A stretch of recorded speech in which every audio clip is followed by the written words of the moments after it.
And we're talking, it's Simon here. Welcome to the Hermit's Cave. It's Saturday, 4 p.m. I hope you're all having a fantastic weekend.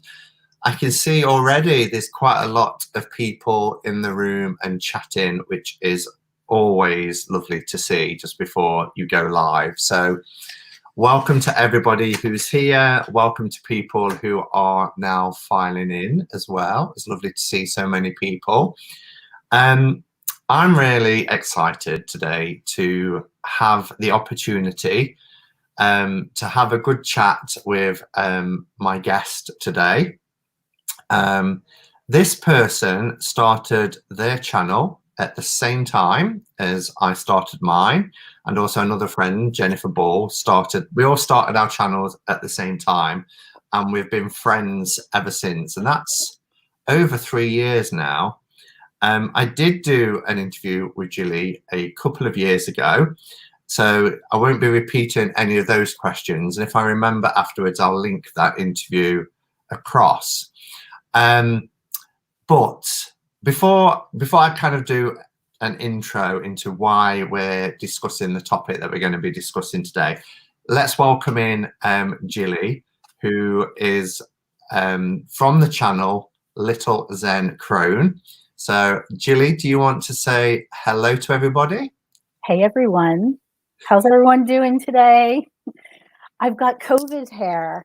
I'm so excited. If you're watching this 10 years or 20 years from now, just know that there was a big pandemic and we all had to stay inside and all the hair salons were closed.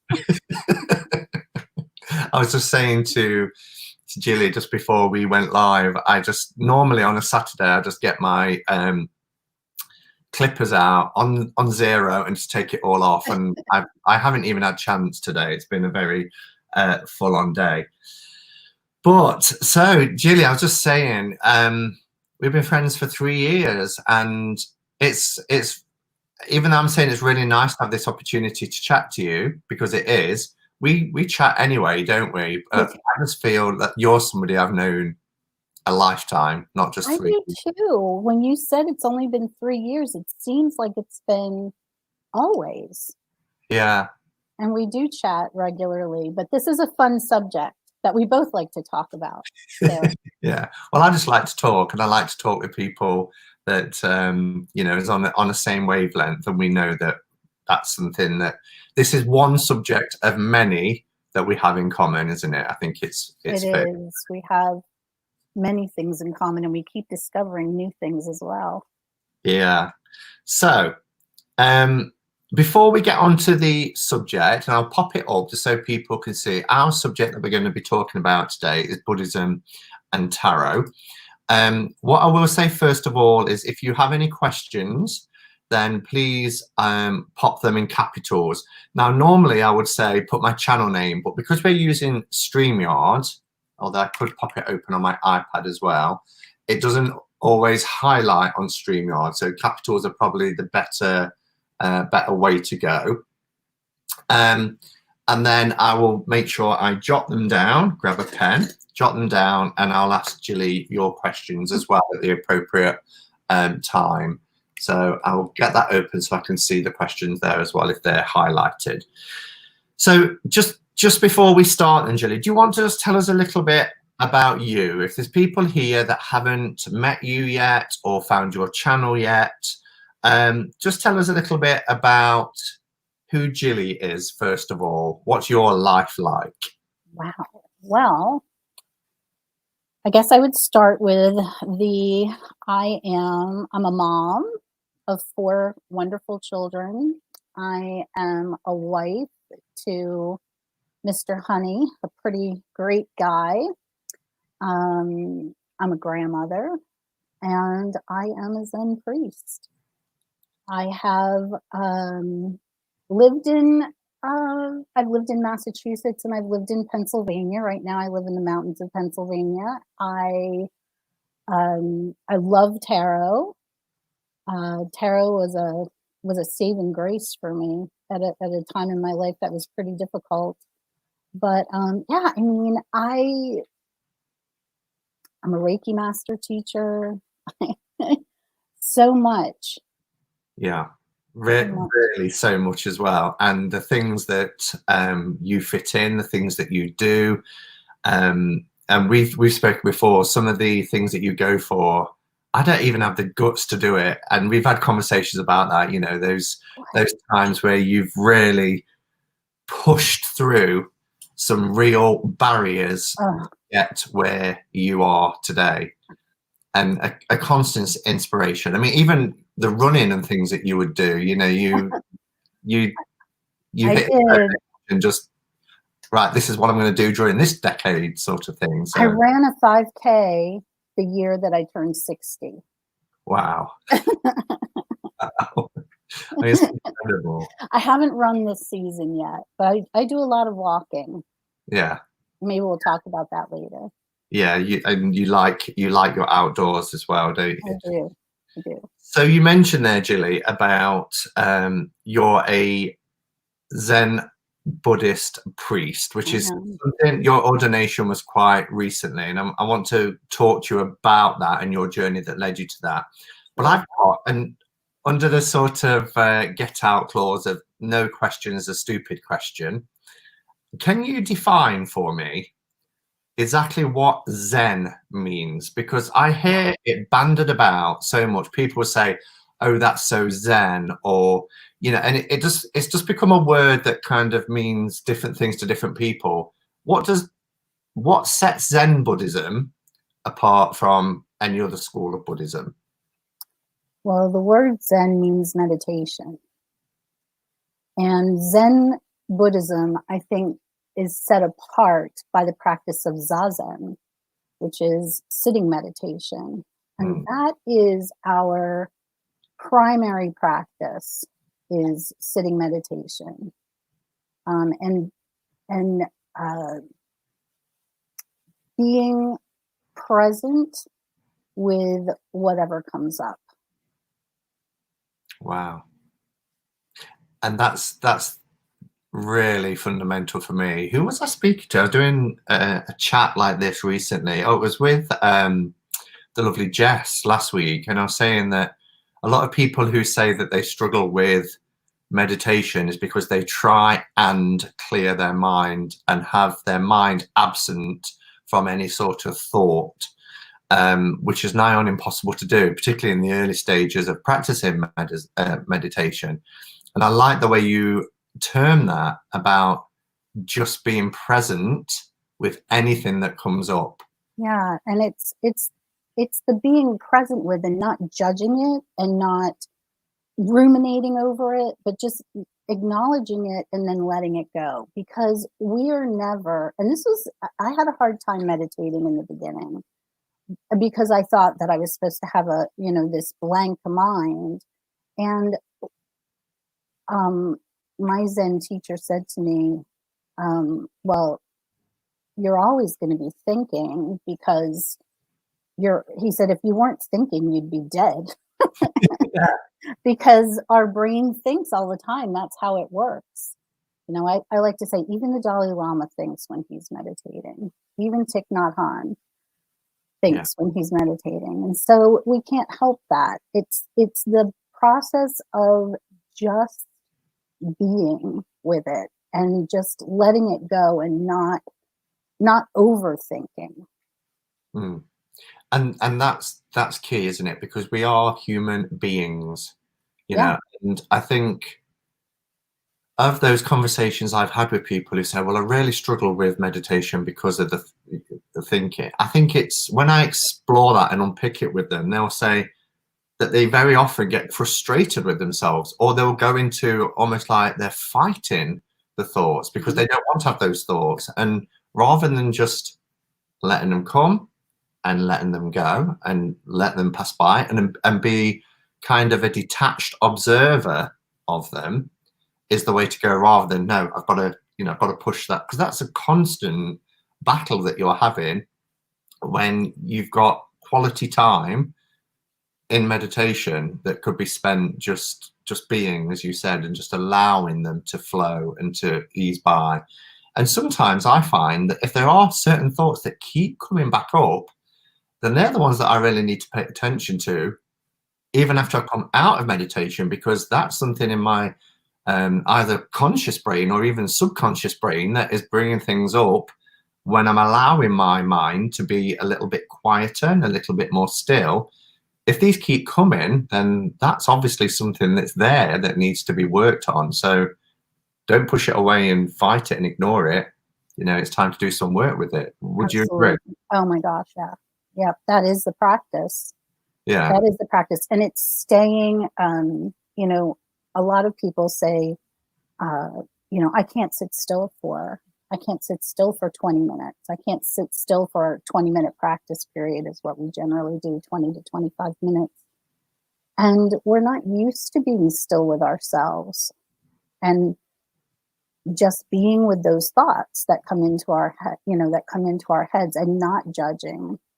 And if we can sit with those thoughts and just sit on that cushion and stay, sit and stay, you know, we find after a bit that our mind calms and we're not so reactive anymore.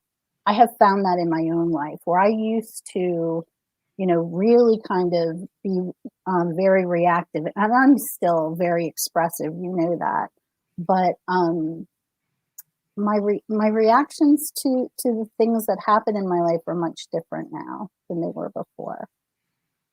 Yeah. So before we go into the reasons why, let's go back then, Jillie. So how did you discover Buddhism? How did it come into your life? How was you introduced to that pathway? What was the circumstances of events that led you to even find this spiritual path in the first place? I was thinking, you know, I have a story that I tell, and most of the people that know me know the story, but I'll tell it again. And there were three things. I had a period of time in the early 2000s where I became very depressed, and it was very scary because I didn't think I was going to come out of it. And you know, I went to the doctor and I took the medication and I was in therapy and I was doing all the things I was supposed to be doing, but I just still didn't feel quite like myself. And so I really credit three things with bringing me through that. And one is tarot, and one is Zen Buddhism, and the other was walking and running. Mm. And those are the three things that I still practice to this day. So how did I get into Zen Buddhism? Well, it would have been much earlier, maybe in the early 90s. I read a book by Thich Nhat Hanh called Living Buddha, Living Christ. And that was a book in which he compared the Buddha to Jesus Christ. And I just, that was what set me off kind of on this path. And then, you know, things happen. You have kids, your family life. I went through a divorce. But in that period of time where I was depressed, this was before Facebook, and I was on Yahoo. And I found a walking and running group. It was called Penguin Walkers and Runners. And it was founded by a guy named John Hingham. And it was just exactly what I needed, because there was a challenge in that group for, you know, to walk or to run so many miles by the end of the summer. And they gave out awards. And I thought, okay, this is right up my alley. This is what I need. So I started a challenge. And then you could write, there was message boards, so you could write in the group. And this guy would write every day. This man would write every day. And I liked a lot of what he had to say. Some of it kind of pissed me off, but I really, this man intrigued me, and his name was Daiho Hilbert. And I thought, what kind of a name is Daiho? What the heck does that mean? And so I started talking to him on the forum, and then I started emailing him, and I asked him, I said, I have this feeling that I'm falling all the time. I'm just in free fall all the time. And I'm scared and I don't know what to do. Did that ever happen to you? He is a Vietnam War vet, who was shot in the head, by the way, and recovered. So did you ever have these feelings? And he emailed back to me and he said, yeah, I did. You need to sit with it. And I was like, what do you mean sit with it? What are you talking about? And from there, I actually talked to him for maybe 3 more months about taking me on as a student. And he had never taken on an online student before. And he wasn't sure he wanted to do that. And I talked him into it. And I started sitting, I think I started for 5 minutes. And then 5 minutes turned into 10, and then 10 turned into 20. I mean, I really just could not sit still for 5 minutes because there was just so much going on inside me that I could not deal with, I guess, or I couldn't sit with it. So I started very small. So the people that come to me and say, I can't sit, I'm too, my mind is too active, or I'm too depressed, or I'm too this, or I'm too that. I just say, look, start with 5 minutes. If you can't do 5 minutes, start with 60 seconds and just build up from there. So do you remember the point in time then, Jillie, where you went from that 5 minutes of really struggling to this becoming a part of your practice that was having obviously lots of benefits to your mental health and well-being, your physical health and well-being?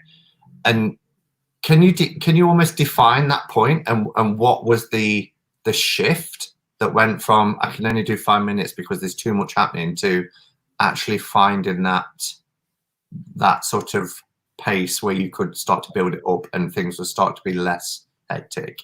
I would love to tell you that it was within weeks or even months, but maybe months. I don't remember, that it was Christmas of 2004, but I do remember it took a while. And I do believe that this whole process of sitting, tarot, studying Buddhism, and walking and running all played a part together.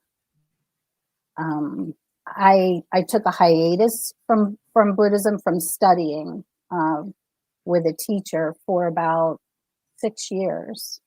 And then when we moved up here, I started back studying with a teacher in 2014 or 15. Okay. And then I was ordained last year. So what came first, tarot or Buddhism? Oh my gosh. I think Buddhism. Buddhism. But they came right at around the same time. Okay. So, there's 2 different avenues I want to go in. I'm going to stick with Buddhism just for now because we're talking about that. So there you are back in 2001 and 2, you're going through quite a lot in your life, having to deal with a lot. And again, Jillie spoke at the beginning about how we've had very similar experiences and we have lots in common. That was also the time in my life, if you've watched my channel, where you will be aware that was a very the things that happened to me around 2001 was the catalyst for the rest of my life and everything that happened afterwards. And after we was talking, we was realizing that it was on very similar paths around that time. So there you are back then, and then 2004, and you're getting into a Buddhist practice that's starting to have health benefits. To the last 6 months or so, where you have taken the next step in becoming an ordained priest. So what changed from you being a Buddhist? Well, you still are a Buddhist practitioner, but from being kind of a lay person to into the priesthood. I knew you were going to ask me this. I don't know. My path just kind of melded from being a practitioner onto this road of being a priest. And my teacher at the time was Daiho, and he started talking to me as if I were a priest, about priesthood and when you become a priest. And I said, like, I don't know why you're saying this, because I haven't even thought about becoming a priest. And he said, you already are a priest. Get with the program. You already are a priest. But isn't that a Buddhist thing to say? Yeah, yeah, he's very Buddhist. So that came, and I said, well, okay, if I'm going to, if I'm going to be a priest, an ordained priest, and a woman Zen priest, which there aren't a whole lot of in the United States, and there are any in Japan, but very few in the United States. Soto Zen women, Soto Zen priests. I said, I would like to study with your wife, who is also a Zen priest, because she's a woman and I'm a woman, and I need to know how to do this as a woman. And so I started studying with her 3 years ago, and still study with her to this day. Wow. It's an ongoing thing. Even though you're a priest, you still study. Yeah. Always. So when you made that decision to become a priest, what changes? What changes in your life? Oh my. I became really, I think it's not that I wasn't serious before about practice, but I became very serious about my practice. This is, instead of my practice revolving around my life revolves around my practice now. Wow. So yeah, I would say that my life revolves more around my practice, and I think of practice differently. I used to think of practice as being, can you hear that noise? That's the dog snoring. No, I can't. Oh, good. I used to think of my sitting practice as practice, but life is practice. This is practice, Absolutely. So, but that shift is seismic, to go from your practice fitting in with your life to your life kind of revolve around your practice. When I think about it, it's true, it is, but it happened gradually. I think it wasn't something that I went like from one day this to the next day that. It's something that happened gradually, maybe over a couple of years, and I think is still happening, and I think will happen until I leave this place. Yeah.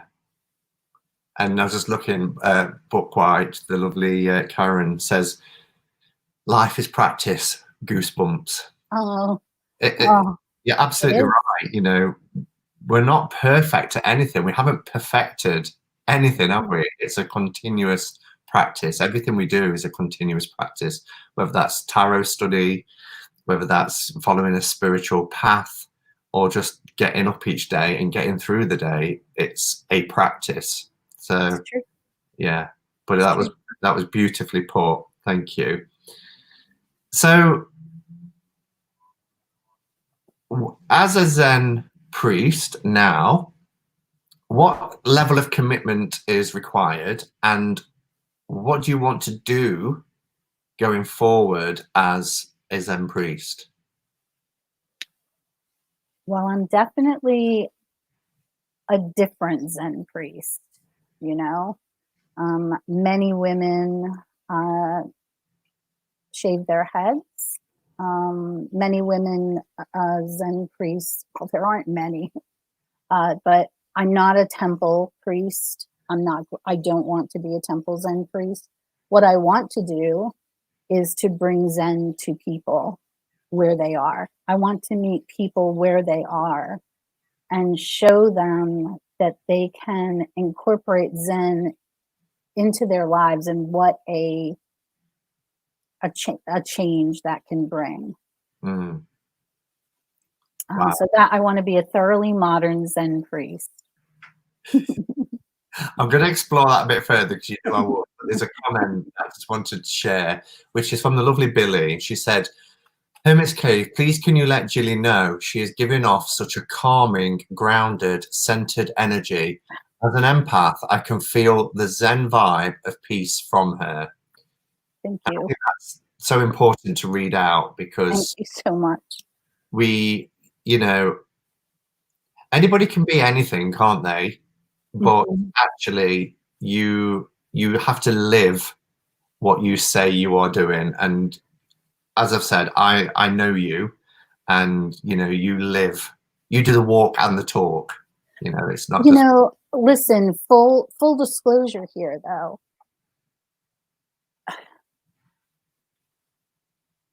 There are times where something will happen, and I will react. And I have said this to you. I have said this to other people that I talk to when I am starting to get wound up about something, usually politics these days. I'll say, okay, the Buddha's going to step out of the room here for a second because I'm hooked. And so that does happen to me sometimes, not as much as it used to. And things that used to really get under my skin don't get under my skin so much. Yeah. And two things, you know, one is you're able to recognize that, you know, that we are human, that we are, and still come back to that place. And the second thing is, you know, it's just the fact that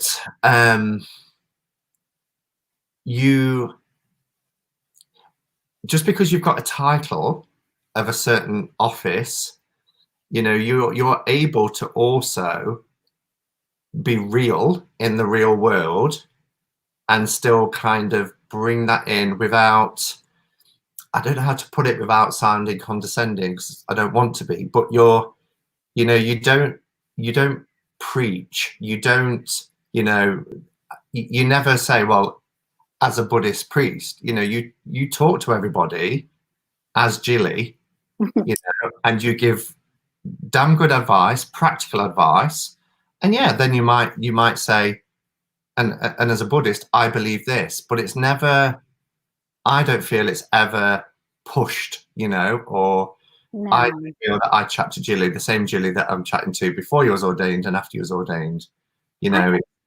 I hope that I never push it. I get excited about it because it's changed my life in profound ways. And I will say this, and I'm going to qualify it when I say it. I have been really blessed and lucky that I have been able to come off my antidepressant medication. I've been medication free for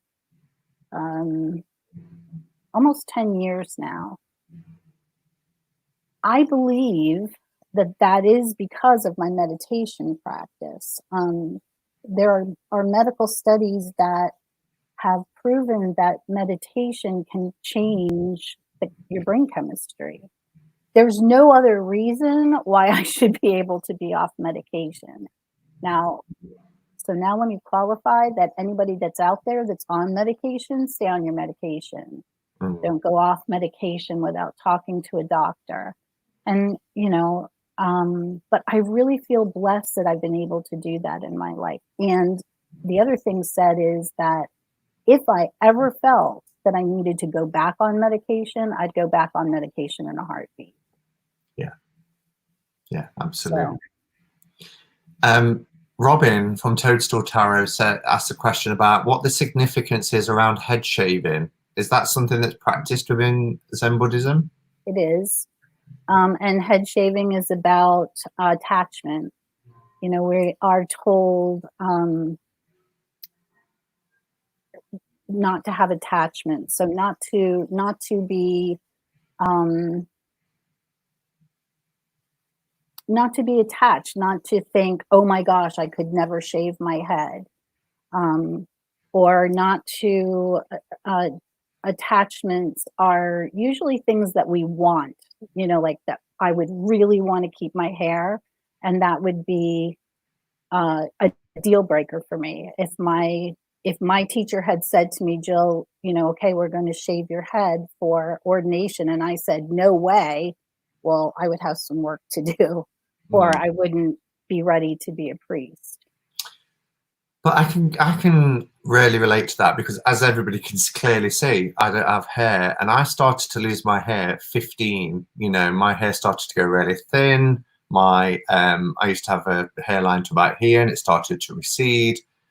And I can just remember being so, I mean, a 15-year-old boy at school, you know, when the wind blew and things like that, I was so self-conscious of it. And by the time I got into my early 20s, I had very little hair left, you know, so I lost it kind of through my teenage years. And I get that attachment because there's nothing I could do to stop it, you know, and I had to gradually get to that point of accepting it, even though I felt that it was years ahead of my time. So I can understand why people, you know, it's a huge thing. And I suppose it would be even harder perhaps for females. Do you think that's a reality? I think so. I was just thinking about a friend of mine who has been diagnosed with breast cancer. She has gorgeous long red hair, and she knows that she's going to lose it, and she's grieving that. And I think that that's okay, you know? So yeah, I do. I think so. Because rightly or wrongly, well, wrongly actually, you know, there is pressure on women. Even today, in today's world, there's pressure on women to look a certain way, isn't there? Yeah. In a lot of professions as well. And that needs to change, you know. And I always remember the first time I met Kelly Bear, you know, she'd shaved all her hair off. I met her and she had like a buzz cut #1 all over, and she looked incredible, you know. Or Becca shaved Yeah. her head and she looks incredible. I don't know, man. If I can't go to a salon for the next few months, you may be seeing me with a new do, because it's a lot. but within your Buddhist, would I say correct in saying school or tradition? Because certain Buddhist class them as Buddhist schools, or what is Zen Buddhism? Is it a tradition or a school of Buddhism? Whatever. Okay. I don't know. So I would say Soto Zen would be more of a tradition, and Zen Buddhism is more of like a sect of Buddhism, right? Because we have Tibetan Buddhism, we have SGI, we have Zen Buddhism. Yeah. So within my lineage, yeah, is there women do not? No. So if somebody said to you, Jillie, you need to shave your head, and you said, I'm not doing that, there wouldn't be any sort of repercussions for that, other than you having to perhaps do the work as to why you feel so attached. Yeah. That's exactly what whoever, you know, it would be my teacher. So my teacher's name, her given name is Catherine. So when I'm talking to her as a friend, I call her Catherine. When I'm talking to her as a teacher, she is Shuke, which means home leaving. So Shuke would say to me, okay, I think, you know, you need to shave your head for ordination. And I would be like, what? I don't think so. And she would say, okay, well, we need to work on that. And then I would shave my head, because it doesn't because I'm not attached, I guess. A couple of comments to read. So Jessie Driscoll says, I've had long hair for most of my life, but when I was 18 and then again at 21, I got very short haircut. I found that strangers were quicker to show respect, but not chivalry. And then laudanum and lavender. The pressure is great on this side of the fence, though, to look a certain way, to affiliate the label and attach yourself to a path and prove you're on it. I'm not sure what they mean by that. To affiliate to a label and attach yourself to a path to prove you're on. I think that, so what they are saying is, you know, if you're following a particular lineage or path, then you shouldn't necessarily have to do something like shaving your head just to prove that you're on that path. That's how I'm taking it, that there's that pressure sometimes. I don't feel that within my lineage, but there might be pressure within other lineages to do that. Even my ordination buddy, Derek, he wasn't required to shave his head. He did. And there's like there's a really beautiful ceremony that goes along with that. So it was pretty cool. We sat out in the backyard of Daiho and Shuki's house, and he shaved his head. We all said verses. It was pretty neat. Yeah. So laudanum and lavender said, yes, that's what I meant. Thank you. So it's about that, having to prove that you are something by doing something to prove it, you know, whereas you're not. You're still being who you are with that office of Zen priest, but not having to necessarily conform to what society might view as what a Buddhist priest would look like. Yeah, I sure don't look like that. And that's the other thing, like you can get attached to that too. Yes, absolutely. But that's the thing about attachment, isn't it? You know, I remember when I first started practicing Buddhism, and this whole concept of releasing and not having things that are, I mean, you only have to look at me and how I live to see that I have attachments to things. And then when I studied with the Brahma Kumaris, they live completely detached, you know, from family members, from friends, you know, no attachments at all. And that concept was terrifying for me. That said, you know, I could, if needed to, walk away from all this. You know, right. I'm not that attached. I enjoy nice things and things that give me pleasure. But if I really needed to, I could just, you know, clothes on my back, shoes on my feet. I could walk away. Right. And I think that's the difference, isn't it? You know, absolutely. We've all got things that we like. But Mr. Honey and I had a 6-bedroom house. And we raised our family, and we moved to a 4-bedroom house.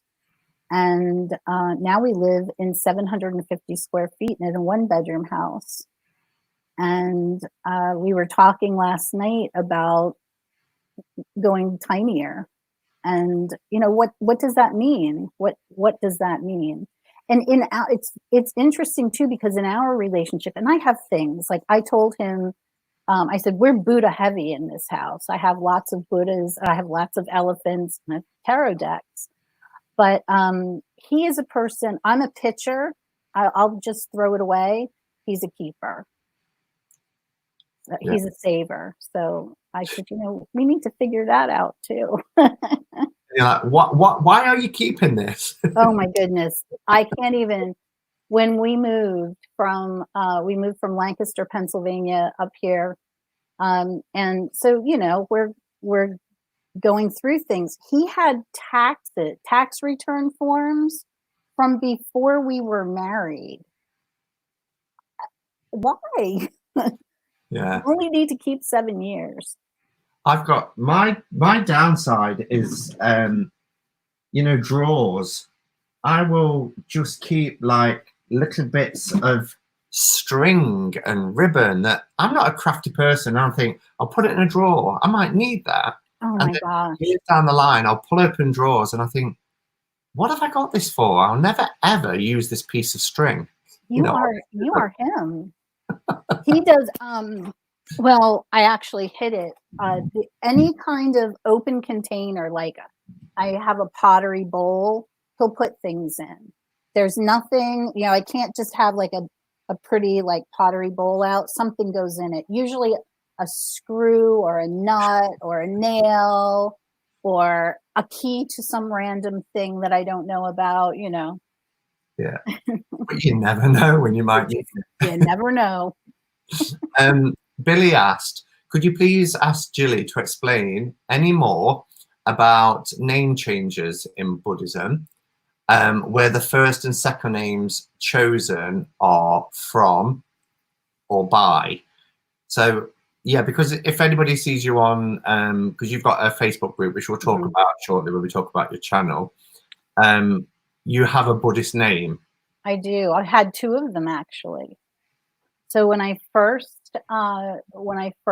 took vows as a Buddhist practitioner, I was given the name Shinjin, and actually my full name was Shinjin Gakudo, which means learning the truth with heart and mind. And I was given that name. It's kind of a koan too. It's a puzzle for you to live through, because I'm very swordsy. I'm very in my head.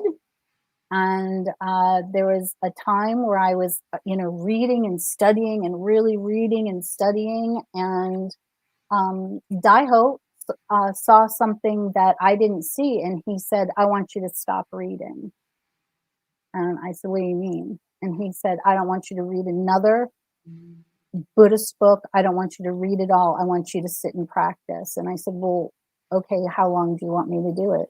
And he said, until I tell you different.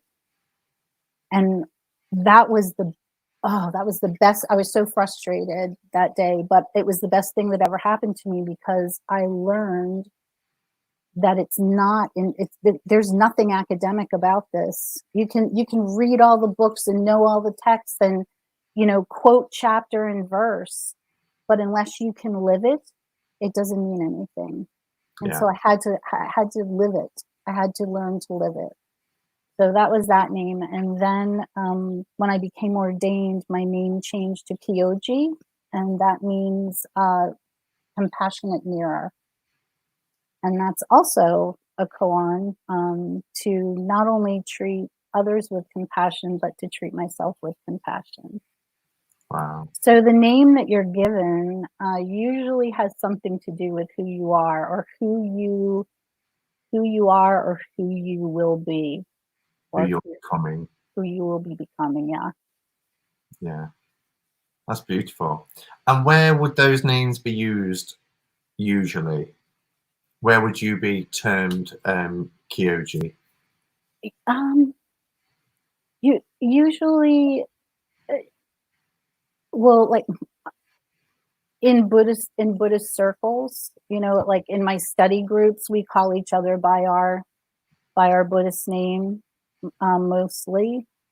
If I'm writing an email and it's about, you know, surrounds my priesthood, or you know, something, even if I were writing to the community and it had something to do with bringing Buddhism to the community, I would sign it Reverend Jill Kyoji Freeman.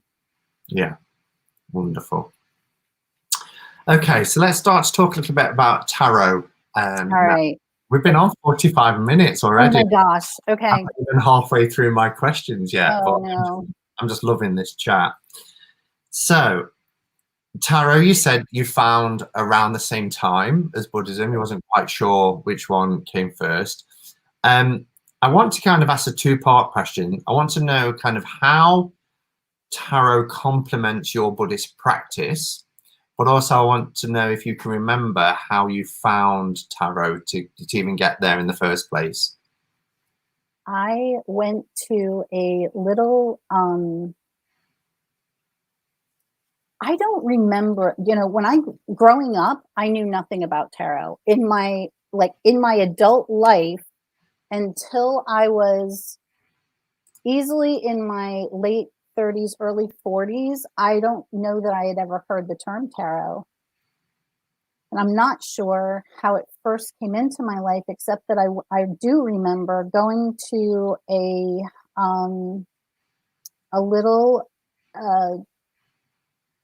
metaphysical shop in Lancaster. If you ever get to Lancaster, Pennsylvania, it's behind the farmers market in downtown Lancaster. It's called Radiance, and Sarah Preston owns that store, and she's wonderful. Just gave her a plug.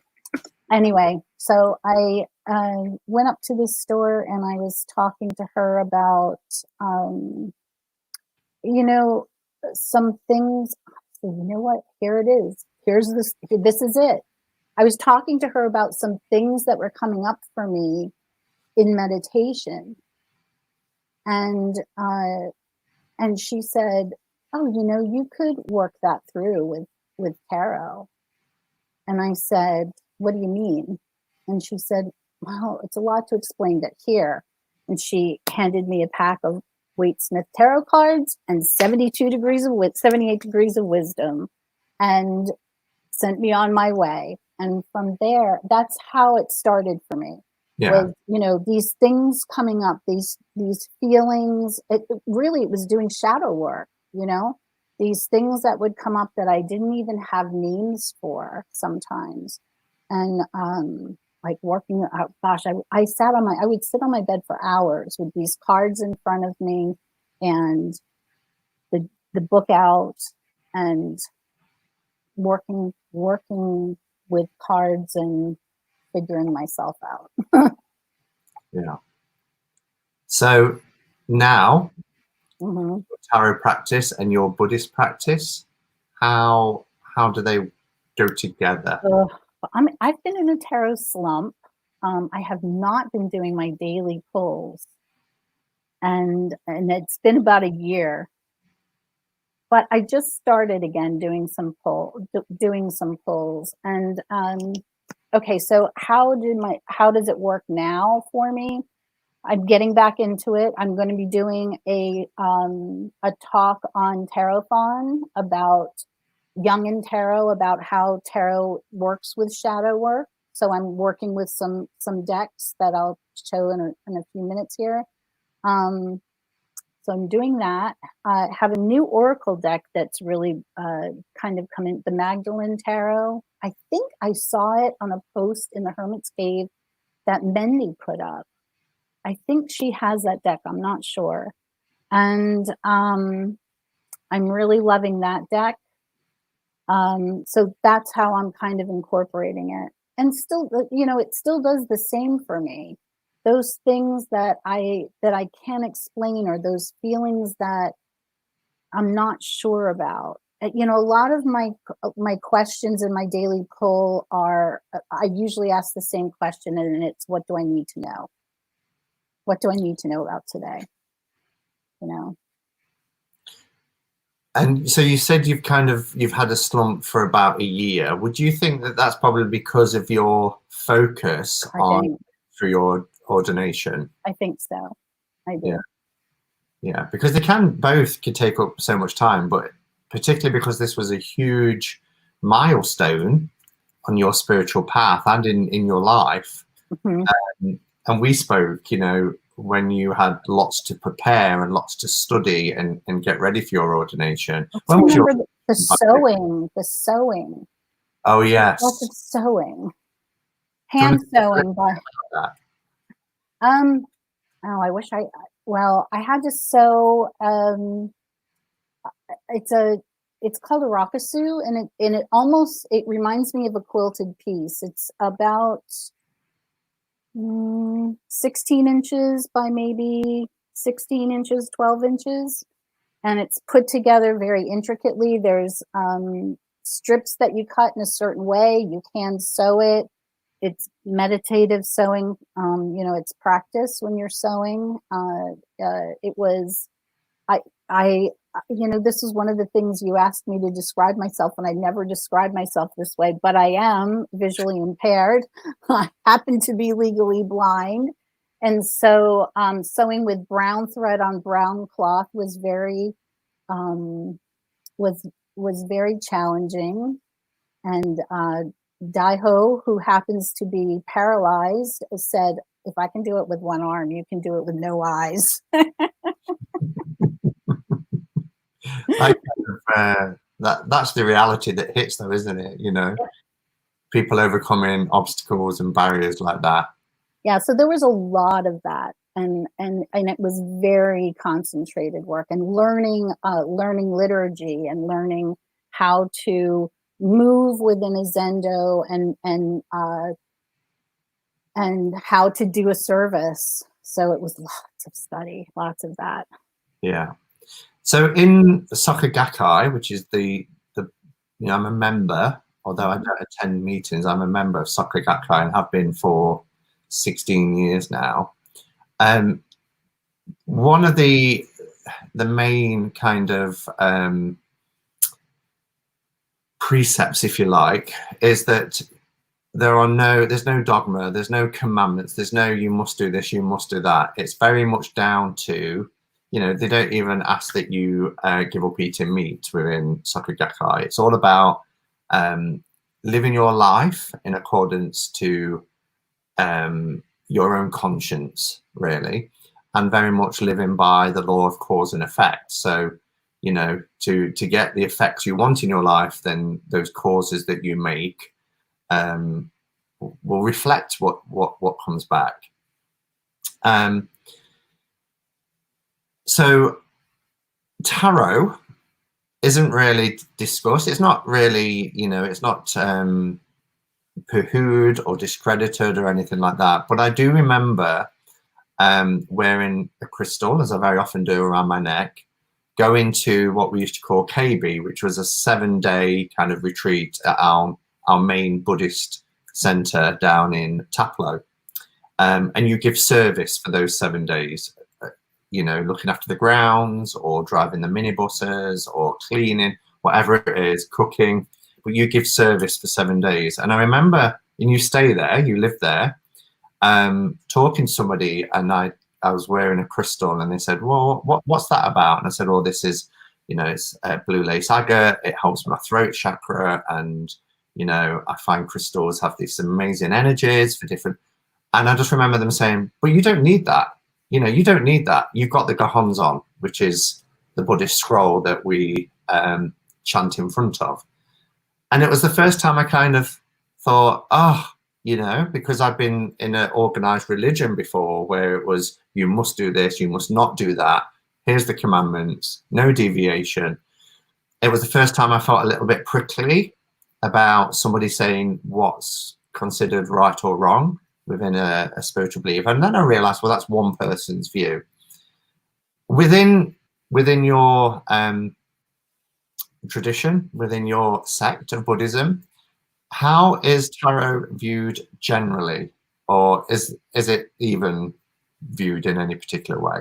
I cannot speak to Zen as the entire sect, you know, how it would be viewed. I can tell you that I know other Zen priests who read tarot cards. I have gifted Shuke crystals and the Dreaming Way Tarot.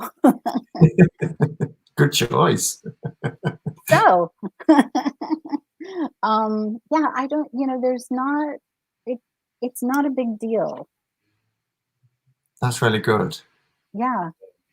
Because there are so many religions, organized religions in particular, where that it is a big deal, isn't it? So it's nice to hear that isn't an issue or a stumbling block. Not at all. Within Zen Buddhism. Not at all. Do you have, and I should know this, and you'd think after years of friendship that I would know this, but do you have the Buddha Tarot? I don't. You don't? I don't. And isn't it out of print, Simon? It is out of print, but I found it downstairs on the market stall after, you know, years of thinking that I'd never get it. But I was going to ask you, have you seen it? Have you even looked at it? I haven't seen it. It's just really, it's very cool is that?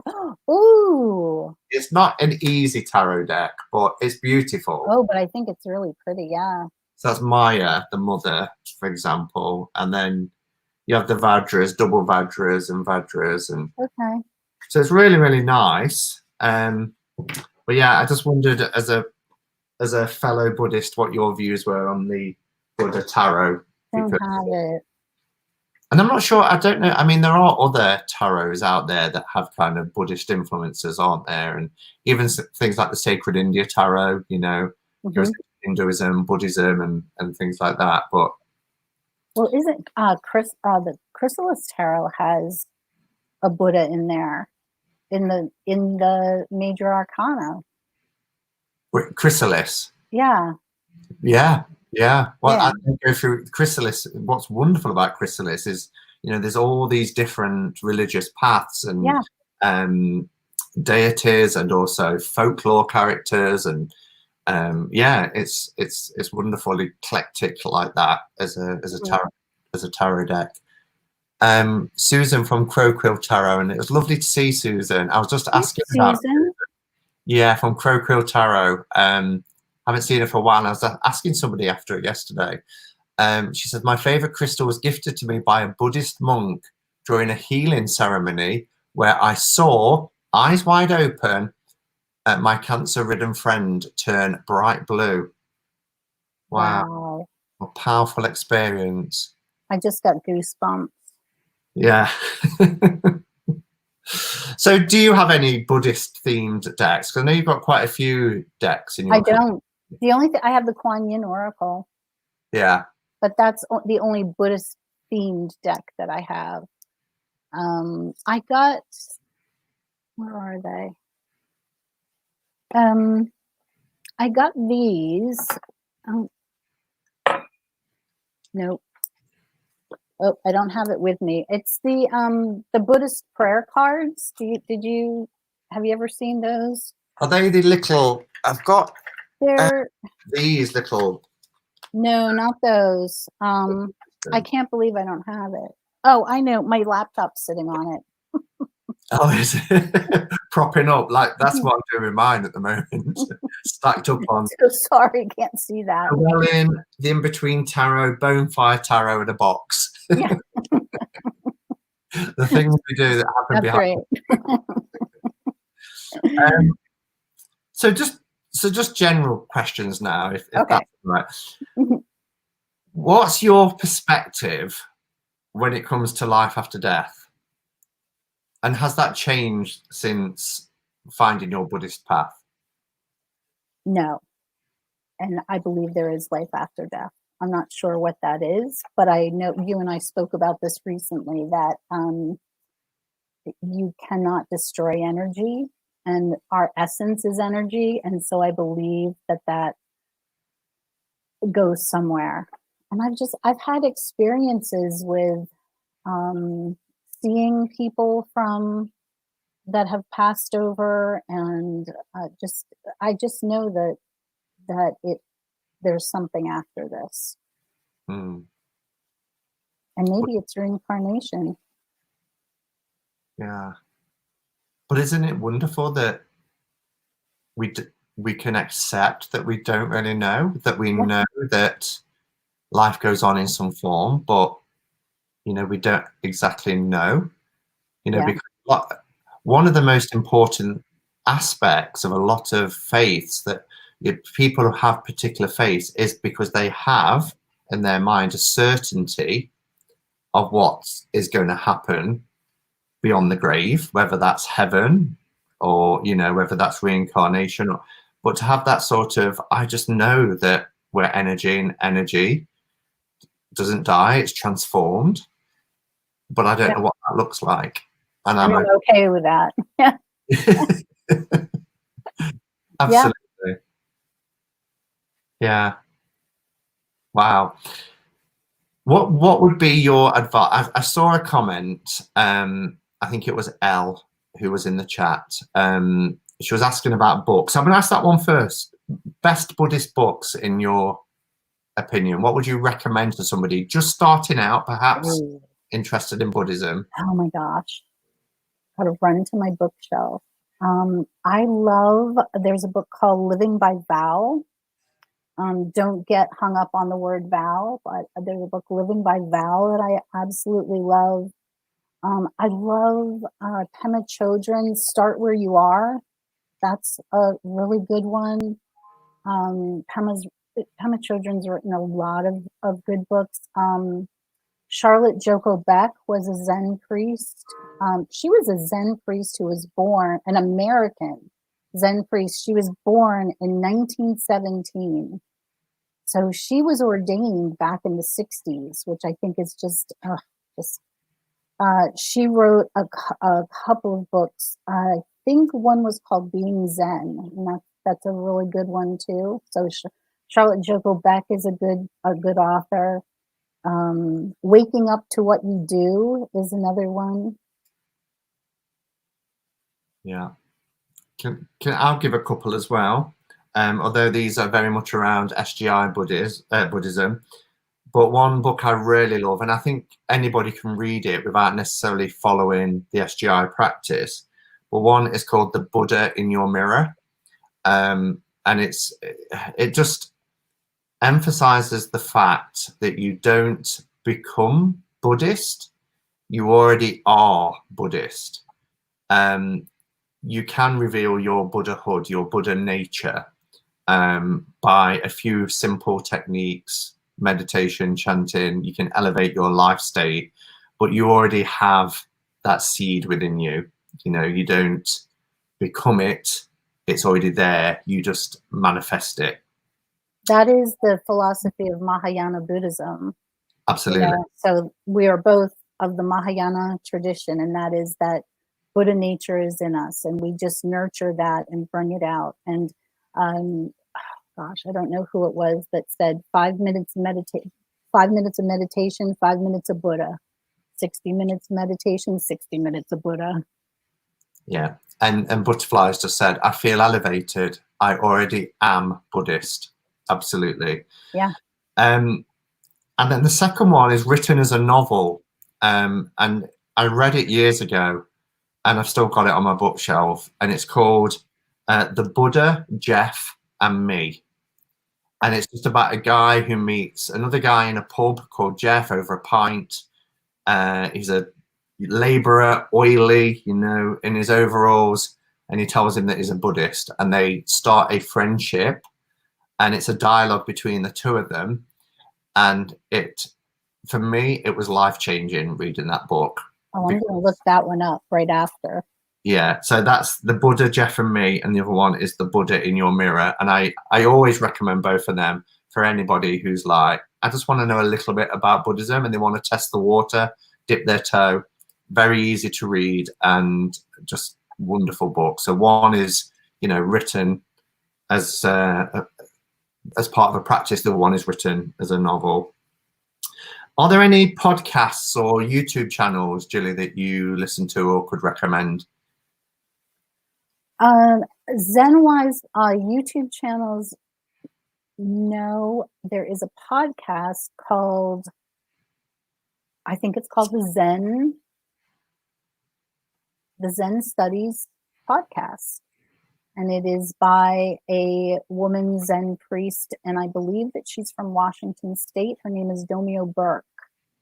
I listen to her. I like my own Facebook group, which isn't necessarily Zen, but we get some of that in there. Okay. Cool. I've just been told that Sandra posted something, so I've scrolled up and I found it. And Sandra says, Simon, could you ask Jillie if she would like the Buddha Tarot? You're welcome to her copy. So Sandra. She's got the Buddha Tarot that you're welcome to have if you'd like it. So that is so wonderful. We'll talk after. Yeah. Thank you so much. So what's next for Little Zen Crone? So I've put a link to your channel below. If you're not subscribed, and I have seen people already commenting saying, I didn't know about Jillie's channel, I've just gone and subscribed. Oh, so thank you. But you've been around for 3 years. I am. I've been around for 3 years. I don't have thousands of followers, and part of that is because I'm not consistent all the time. So I would like to get more consistent. I will say this here, you've heard it first. I'm thinking about separating leaving what's Zen on there now, keeping little Zen Crone for mostly the tarot, and then starting another channel because, you know, I'm not consistent with one, so I need two, for more of the Dharma stuff, more of the Buddhist stuff. And I would like to call that Zen in Real Life. Oh, I like that. So that is what I'm working toward. I'm trying to, you know, make out, because I'm swordsy. So I'm trying to make outlines and gather ideas and things like that. And I don't know, sometimes I think it's good to do that. And sometimes I think, oh, I should just chuck it and just do it. Yeah. I also am, you know, we're still doing so I also have a Facebook group, Life Without Walls. And through that Facebook group, we do about a 20-minute sit every Sunday at 3:30 Eastern time.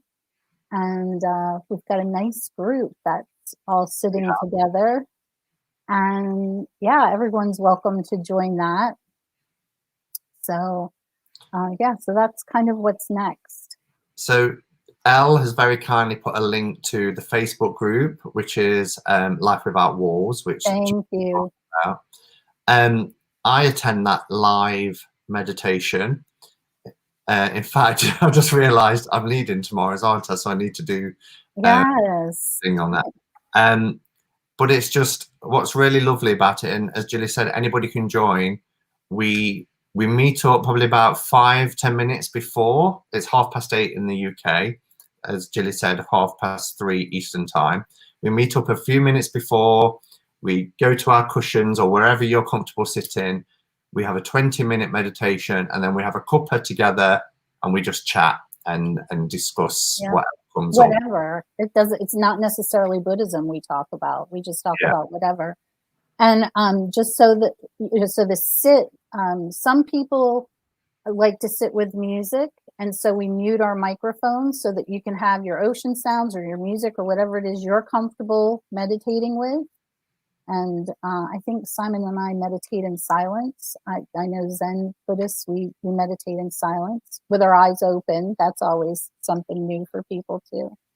So, yeah. And what's really amazing about that, and I think we're probably in our 5th or 6th week now, is that I'm very aware during those 20 minutes of the interconnectedness of all of us. You know, there's Jen in Australia joining in with us. There's the UK, there's the different states across America, and we're all coming together in the same moment, doing the same meditation time. And it doesn't, you know, we're all in different time zones and different parts of the planet, and it's like a web covering the earth that we're connected just in those 20 minutes together. And it's a really powerful thing. Is that 20 minutes speaks volumes, doesn't it? 20 minutes of silence speaks so loudly. Yeah, it really, really does. Okay, so I just want to ask quickly as well, the Little Zen Crone, where did the name come from for your channel? My head. Clearly. It just, I don't know why, it just came up. You know, I'm a crone, and I don't know, I'm short. That's where it came from. It just really came from my head. Just like Zen in Real Life, that just came to me, and I thought, yeah, that's what I am. That is what I am, and that is what I want to bring to this world. Real life Zen. Yeah, brilliant. So a couple of probing questions then. What has your practice taught you most about yourself? Going back from 2001 to where you are now, what has it brought you the most? a calmer mind, that I don't have to react to everything and I don't have to have an answer for everything. I like that. That's such a huge shift as well, because I know where you were, because I was in the same place, and just those words, you know, that's huge. So I'm really pleased that that's what it's brought you. And then the question I always like to ask everybody is, if you could go into the future and see things, however far forward that is that you want to go, or go back in time and edit something, which would you choose and why? I would go back and edit, and partly that is because, gosh, I'm saying all of this, but you know, if you edit, then everything changes. But I'm a frustrated psychologist. I did not finish I graduated with my bachelor's degree, but did not get my master's degree. And so I was never able to practice as a practicing psychologist. So I would have liked to have gone back and done that. That's my only regret. Yeah. And we're allowed one, aren't we? As long as we don't dwell on it too much, then we're allowed one.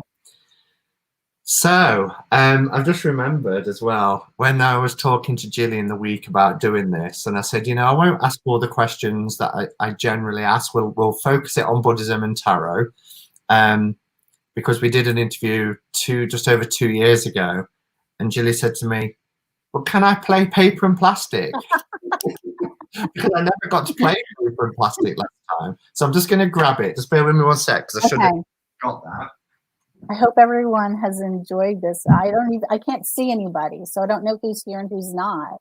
Yeah, but I'm glad that everybody has come and stayed along. Yeah, we've had a wonderful turnout. We're at 96 people at the moment. Oh my gosh. Yeah, it's been really, really lovely. And the comments and the feedback has been really nice. Oh, yes, paper and plastic, they're saying. All right, let's go. Let's go. Let's go. Paper or plastic? Cloth. What? You thought about this? Only that one. That's the only one I know about. I remember paper, plastic, and it's cloth. Oracle or tarot? Tarot. YouTube or Instagram? Oh, YouTube. Peanut butter or jelly? Peanut butter. Big parties or small gatherings? Small gatherings. Waite or Crowley? Now, come on. Wait all the way. Bath or shower? Shower. Bordered or borderless? Oh. Truth be told, borderless. Dark and creepy or rainbows and unicorns? Oh, rainbows and unicorns. That surprises me, but anyway. Really, no dark and creepy. I don't do horror movies. I don't like scary things. But I know what deck you're about to talk about. But anyway. Okay, but that's not a creepy deck. You think? Rainbows and unicorns. Well, no, not quite. Indie or mass?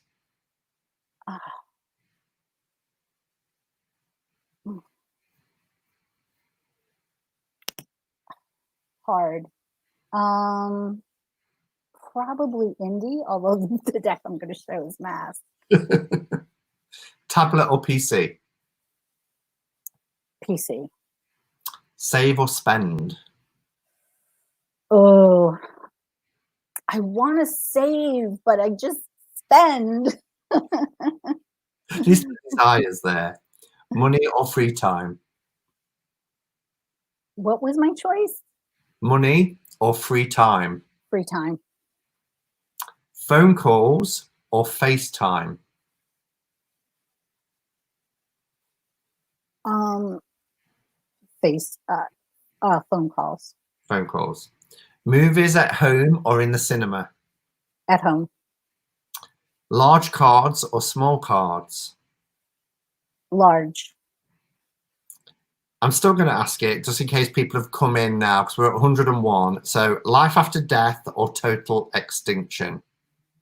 Oh, life after death.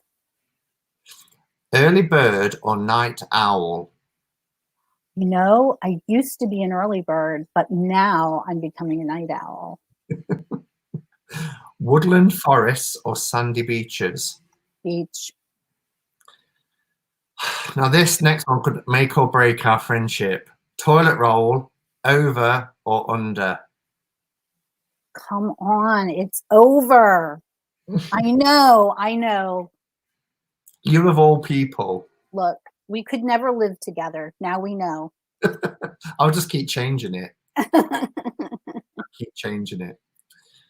All right, so I'm going to pull a card, Jillie. Now, normally when I shuffle in and getting ready to pull a card, I ask people just to talk about their favorite deck at the moment, or the deck that's really speaking to them and, you know, calling for you to work with them. Could you share yours for everybody? Just explain why. I can. So I don't have many dark decks or creepy decks at all, because I'm not dark and creepy. I'm rainbows and unicorns, right? But I saw this deck on, I think, Amazon, and it reminded me immediately of the movie Coraline, and everyone else has said Nightmare Before Christmas, but that's a creepy movie and I haven't watched it. So it was Coraline for me. And can people guess what deck it is? Has anybody guessed? Not yet, but there is a 20-second delay anyway with StreamYard. Okay, so it is this deck. Can you see? Oops, can you see?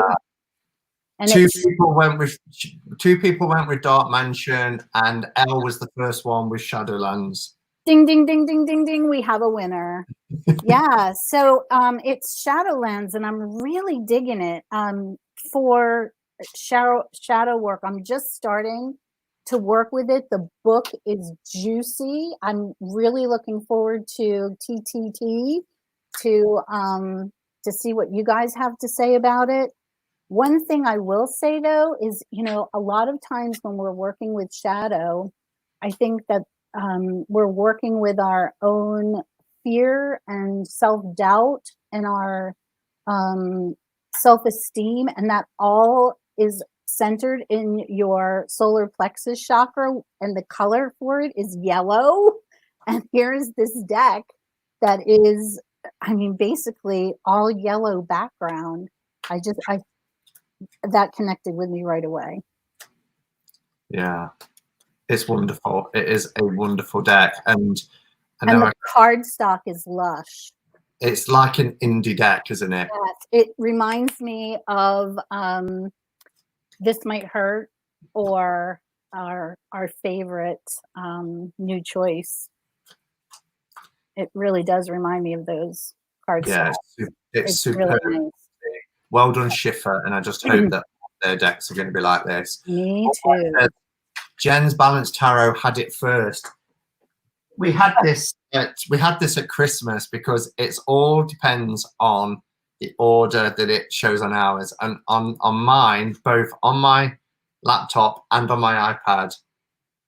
Then Els was in just before. To be fair, gotta be fair. Don't fight, girls.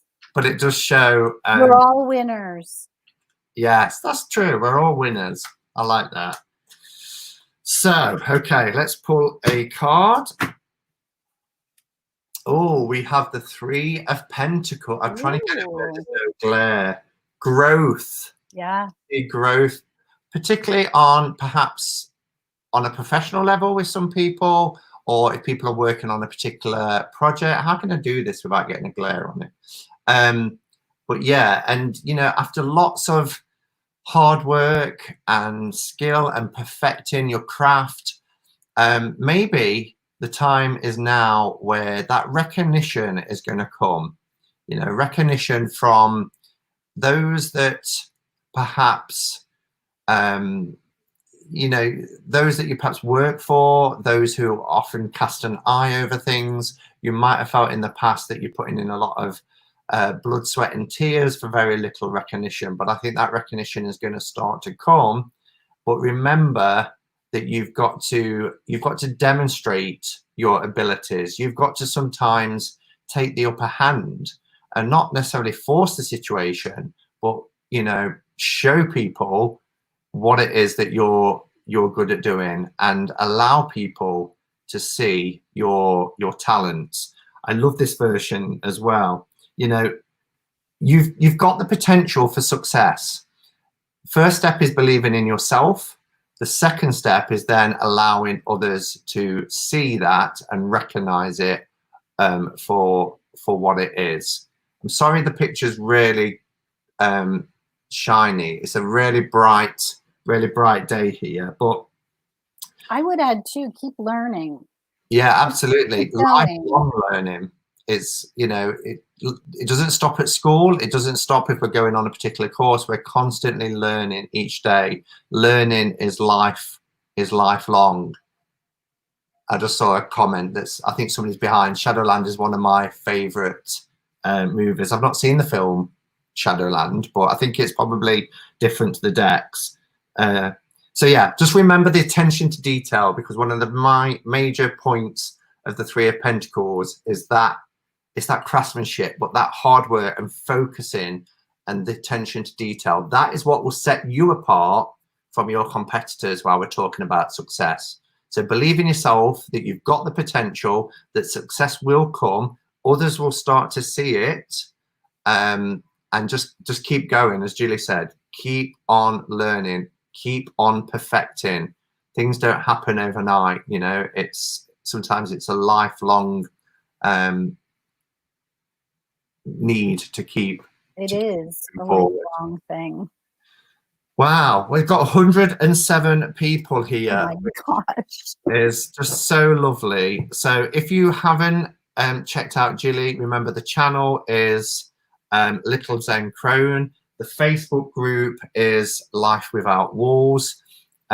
Jillie, anything else you want to say before we wrap this up? Oh, just thank you to everyone. Thank you for everyone coming, and thank you for the support. I'm so blessed by the friendships I've made through YouTube, and you know, there's just so many people out there that have been supportive, and I really appreciate it. Yeah, I appreciate all of you. Absolutely. You know who you are. If you watch this back, Jillie, as well, you will see what I see in terms of the comment, the outpouring of appreciation for this time that you've given today to talk about your practice. You've had a massive impact. People are just so thankful and saying it's been a wonderful hour or so. So thank you for agreeing to come on and have this chat with me today. Thank you for asking me. You're welcome. And don't forget, if you want to join in with the meditation, it's tomorrow and every Sunday at 3:30 p.m. Eastern time. You're more than welcome.